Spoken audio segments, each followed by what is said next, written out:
Alright guys, we're live here at Camp Promise. Second Michigan State Trooper flyover today. Separate flight numbers. They're hovering today, not flight patterns. They're actually hovering over camp today.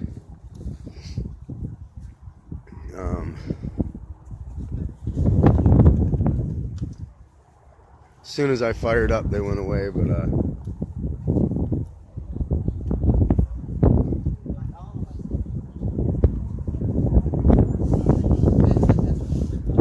know if they're coming back or not. It sounds like they're coming back. But today they're just hovering. It's not a normal flight pattern like it's been before. Two separate helicopters today. Okay, he is coming back.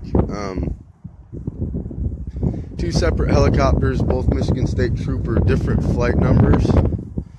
About an hour apart.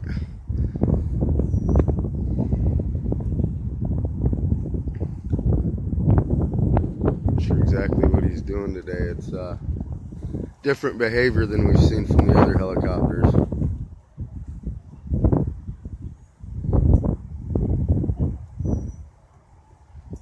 I tried to fire up right when he was over us, but my phone was dead from being in jail all night. Anyways, Camp Promise live, guys. Getting weird out here. Michigan State Police are hovering over us. Two different helicopters. I'm assuming they have separate equipment, monitoring equipment. I don't know. I don't know what to really say other than you just have to be here.